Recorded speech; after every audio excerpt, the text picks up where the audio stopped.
حضرت یہ دل کی سختی کیا چیز ہے، اس کو کیسے سمجھیں؟ کیونکہ بعض دفعہ یہ آبزرویشن میں آتی ہے کہ ایک صاحب ہیں وہ بڑی عبادات بھی کر رہے ہیں، اپنے فرائض بھی ادا کر رہے ہیں، لیکن ان کو کہہ دیا جاتا ہے کہ آپ کا دل سخت ہے.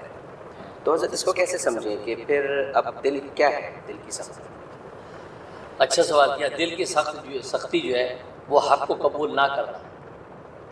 ٹھیک ہے، رد الحق کو دل کی سختی کہتے ہیں، یعنی حق کو نہ قبول کرنا، یہ دل کی سختی ہے.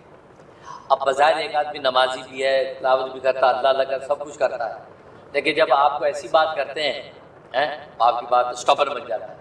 مطلب وضو کر رہا ہے، اب وضو کرتے کرتے آپ دیکھا جی یہ آپ کی کونی خشک رہے گی، بڑے صاحب یہ آپ کی کونی خشک رہے گی، ذرا یوں آپ موٹی موٹی آنکھوں سے دیکھیں. میاں 80 سال سے نمازیں پڑھ رہے ہیں، وضو بھی کر رہے ہیں، آپ نئے آئے کیا؟ ہمیں وضو سکھاؤ گے تو؟ حالانکہ وہ نمازی ہے، تلاوت والا ہے، نیک ہے، سب نمبر پہ کھڑا ہو رہا ہے.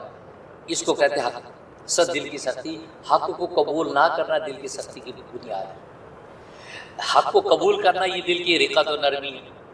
کہ ایک آدمی بظاہر جو دنیا دار ہے، ٹھیک ہے نا، لیکن آپ اس کو ایک بات کے وضو کر رہا ہے وہ، اب اسی کو آپ کہیں گے بھائی آپ یہ ایڑی آپ کی طرف خشک رہے کہ وضو آپ کا صحیح نہیں ہوا، تو کہے گا شکریہ، سوری، شکریہ جناب، تھینک یو.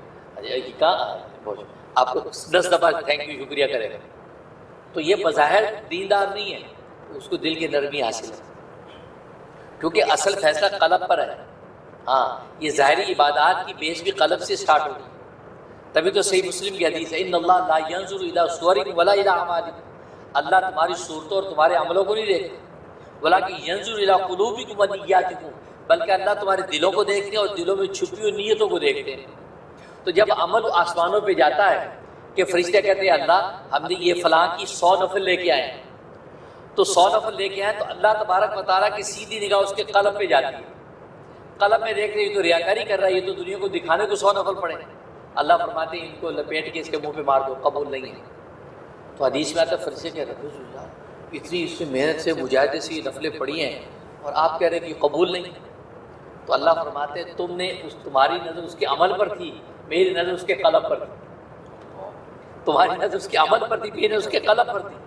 اور قلب کی حالت یہ ہے کہ وہاں پر جو ہے میرا کوئی دھیان ہی نہیں ہے، وہاں تو دنیا کو دکھانے کا دھیان ہے، لہٰذا دنیا نے دیکھ لی ہے، بس بات پوری ہو گئی، اب کیا لینے آئے.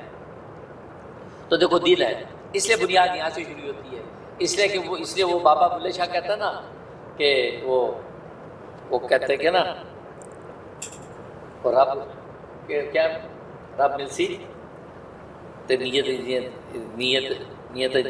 سچیاں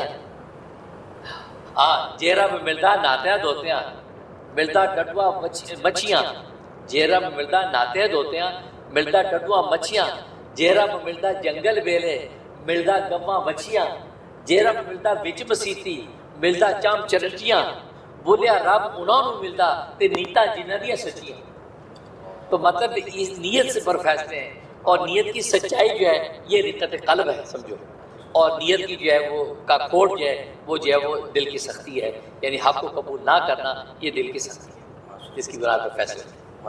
ضرور جزاک اللہ خیر، بہت خوبصورت رہنمائی فرمائی ہے. تو یہ ممکن ہے کہ ایک شخص عبادات میں لگا ہوا ہو لیکن اس کا دل ابھی بھی سخت ہو، تو یہ وہ شیخ کے یہاں جا کے چیک کروائے اور اپنی پھر اصلاح کروائے. وہی والی بات ہے نا کہ وہ حلق تک پہنچا ہے، وہ اثر قلب تک نہیں پہنچا.